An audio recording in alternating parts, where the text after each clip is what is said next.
Welcome back to 3 News at 5. I'm Betsy Kling. He's Jay Crawford. Yeah, thanks so much for spending time with us. As we've been sharing with you all week, the spirit of competition is in the air in Cleveland, particularly if you walk around downtown at all. The Pan American Masters Games are continuing through Sunday. Thousands of athletes from all over the world, Betsy, are here. Running, jumping, throwing, hitting, pickleballing, you name it, they've been doing it. And we've seen athletes of all ages and, of course, all the different kinds of sports, including a few sports that you may not have heard of. So, of course, we had to send our very own Mike Polk Jr. down to the Cuyahoga Valley National Park to learn more.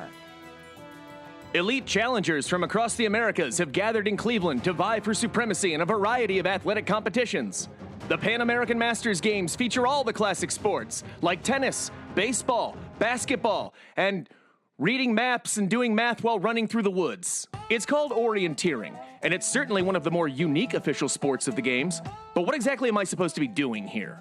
I gotta tell you, I honestly didn't know that this was a thing. Is that often? Do people often not? Unless you're in like scouting or unless you're in the military, you may never have heard of it. Orienteering the sport is map and compass navigation. It is a race, but the goal is never to make it about just who's the fastest or who has the best endurance. It's about who can navigate to get from one control to the next. And if you do that well, you're the winner. You're the winner, absolutely. I have been doing this for about 30 years. It's the combination of it being the physical running as well as the map reading and the strategy. Like, two people can take totally different routes to get from A to B. It's definitely friendly. Like, you've probably seen us comparing routes afterwards. Yes. Like, which way did you go? Which way? So it's definitely friendly. Do you guys ever consider leaving booby traps for each other? No.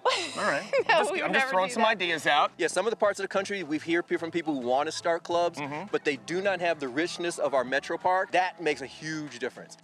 My guide today is Bob Boltz, a 72-year-old retired teacher from Nordonia who's been involved in the sport for 34 years and still moves like a puma. Are we orienteering right now? We're not yet, are we? We're not really orienteering yet. Is this the pace you normally keep as a person? This is my pace. Usually I'd be weird running. to match. Oh, you'd be running right now? Yeah. Okay, on the map, we have passed where we come to the top of the hill. I'm going to turn and go in that way. Okay. So which direction's that? That way. Oh, cool. Near the bugs.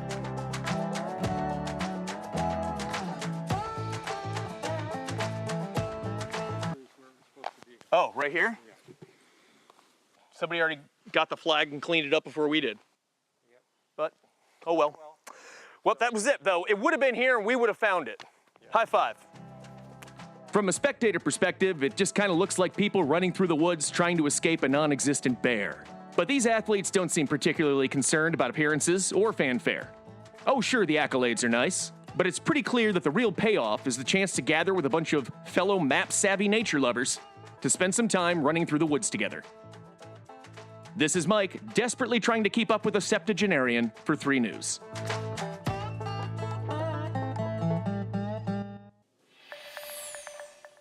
Boy, he was fast. Let me tell you guys, I did not expect that man to be that speedy at 72 years old. And that is a whole world that I was unaware of and would not be aware of if it weren't for these unique athletic events that we have going on throughout our beautiful city right now.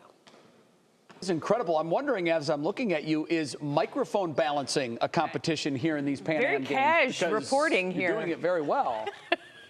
You know, I honestly wouldn't be surprised if it is, to be honest. As you'll see, I am now sitting on the 3 box, which I considered to be more appropriate, both where I am and realistically. Fairly, this is probably where I'd end up at best. And I see there's another one off to the side there, so, you know, just watch your step getting down as we knock you off your perch. Mike, all good, guys. Hey, these games running through Sunday, and you guys really get down and support them and check them out, too. There's a lot of people really trying real hard down here, and it's a lot of fun to watch. That's awesome. No question. We had fans watching our baseball competitions, which ended recently, but you know they took place for a number of days at various fields throughout Northeast Ohio, and I was surprised to see that there were just some regular folks who came out to watch us play. Mike, have you ever heard of geocaching?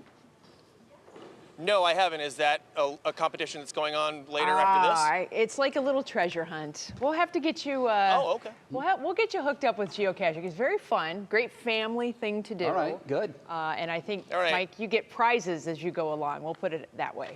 The whole time Mike was Jay, wondering. text me later and tell me if she's trying to pull a trick on me. I will. I'm not sure that's a thing. I know I could see the look on Mike's face. Why don't we just look at our phone? I can tell you exactly where we are. You I got actually a GPS. use your phone, Yeah. so it would be a good thing. All right, Michael, thank you so Mike. much.